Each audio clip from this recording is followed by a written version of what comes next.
And then one more thing, some of our friends are asking, I believe that I'm qualified for EB1A, and many of them, would be advised to maybe go for an NIW route. So what are the things that, how do I say it, like an identifier that make you give them a certain advice? For example, I come to you for an NIW, but no, you're good for an EB1A, or I come to you believing I qualify for EB1A, but you advise maybe an NIW or something else. I think it's Like, the circumstances of the client. I mean, if an NIW is going to serve their interests, then we'll file an NIW. If NIW is not going to serve their interests and they need to be in the first category, then we'll try to see whether we can, create a case that would meet the legal standards with the evidence that they're able to, present or claim. So it would really depend on the needs of the client. I mean, that's what a uniquely tailored approach is all about. It's looking at each individual client and figuring out what is the best thing for them and their families.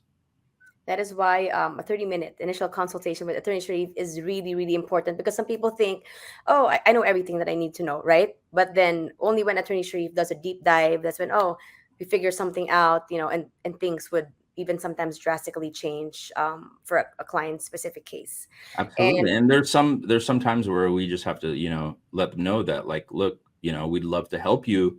Unfortunately, you're not in a class of, you know, employees or workers who can, meet the necessary evidentiary standard. And, that's just maybe something that you're going to have to, swallow. It's really sad. I hate doing it, yeah. but, it's just, we have a responsibility to just be upfront, right? Yeah. Although, like, I'm sure that we've advised Attorney Sharif. I believe that some of them came back after 3 years, right?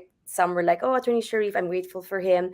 He told me I was not ready then, but now I'm coming back. I did." Some of them, it's really nice how they really followed through the advice of Attorney Sharif. So I think that calling us today, reaching out via email, or booking an appointment will not hurt, right? So whether or not you're ready, we'll be here for you. Absolutely. And I think another thing that I've done with a lot of folks is just create a roadmap for them, right? Like, where we'll do a deep dive and I'll tell them straight up, like, look, we're not going to be able to take your case right now. It's not going to happen. But I can give you a roadmap of what you could do to enhance your profile or move yourself in a position where you one day will be able to qualify. Okay. And then, Attorney Sharif, I have a question from one of our dear clients right now. So she's going through a case with us, and her question, actually, it's for you. Yeah, it's very specific. So I'm changing jobs. How will this affect me in my self petition? So maybe you can shed more insight on that, Attorney Sharif. For example, she's in the middle of filing for an NIW or an EB1A, and she has a chance to go for a slightly different role but higher salary. Yeah. Would you advise her? What would you advise her? Well, I think that's the beauty of a self petition, is that you have that flexibility, right? So where opportunity comes and you're like, oh, well, if I take this job, then, I'm not going to be able to, file for adjustment of status because the new employer might not do a I-45 supplement J, or they won't refile my I-140, or whatever the circumstances might be, right?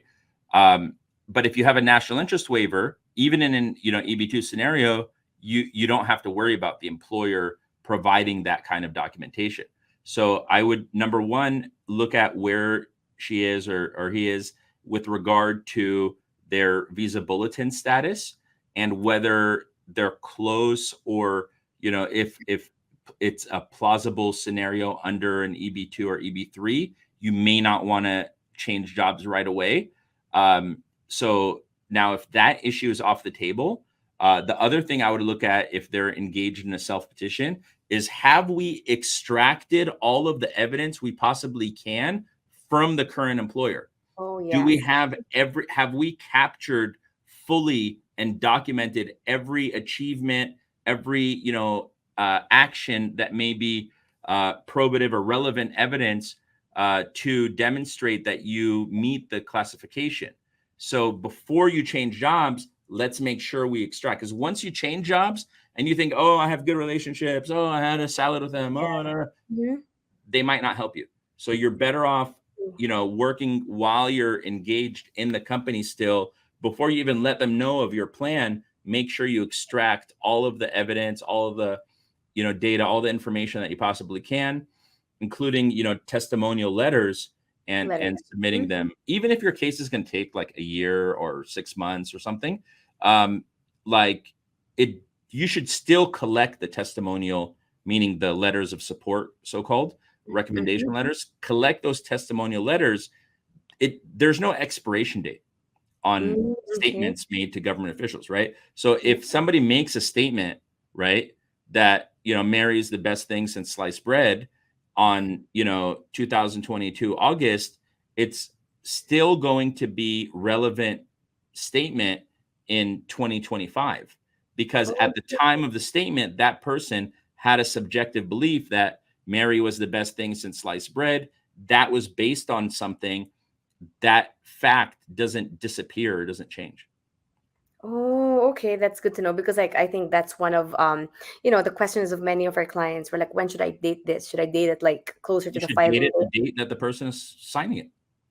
Maybe Otherwise, even. you're probably, committing fraud. Oh, okay. So maybe quickly, Attorney Sharif, you shared this with me already, but what is the penalty for fraud?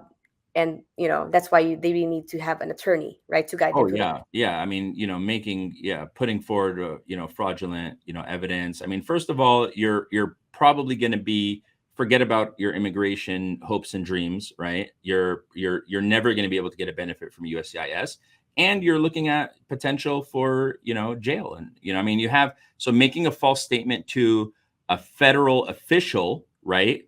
That is, I mean, that's not fraud. That's just making a false statement, right? So just Mm-hmm. lying, Mm-hmm. right, can be deemed, a criminal offense, and you would be subject to prosecution.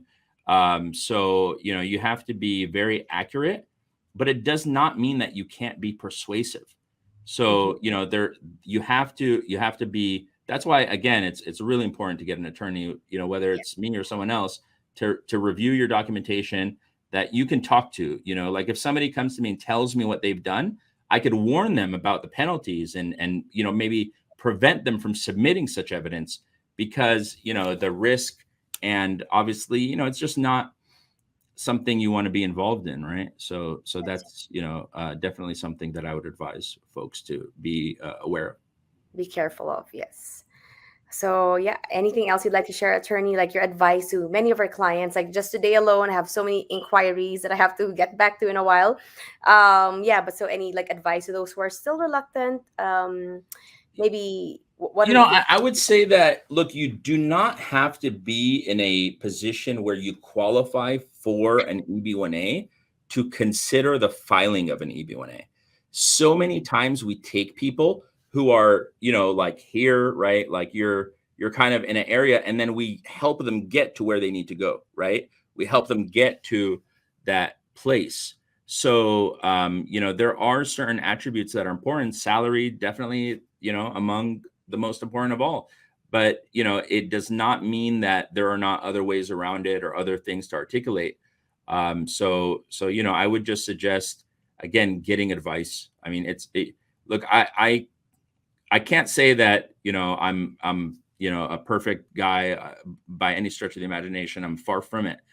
But I can say that people who have just consulted with me have, I think, in my career, gotten their money's worth, right? Like, Yes. you will benefit from a consultation.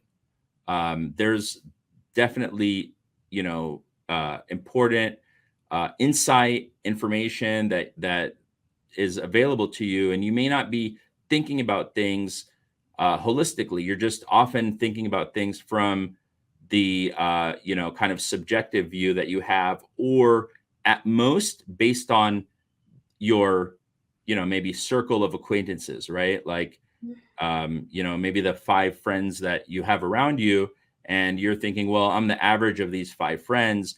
They don't have an EB1A. They tried and they failed, so I can't do anything. Mm, Well, I think the best advice I could give you is, forget your friends and talk to a lawyer. that's true. That's very true. And like what I would want to say, like you won't entrust your health, right, to a quack doctor, right? You'd like to get a specialist, right? In the same manner that your green card, that's you and your family's future. So I think that a consultation fee is not gonna hurt. In fact, many of our clients have come back willing to, do everything for us after they've seen how we've worked for them. So we hope that you take the right decision today of entrusting and taking the matters into your own hands, with, of course, the guidance of Attorney Sharif Silmi. Thank you so much, Mary. It's been a pleasure, and look forward to Yay. doing it again soon. Yes, thank you so much. So I hope that everybody can keep tuning in. Of course, we have our YouTube, we have Facebook, and also like what Attorney Sharif shared today, we also have our live available on LinkedIn now. And so we look forward to your feedback, to your suggestions, and to your email. So please do not hesitate if you want to consult.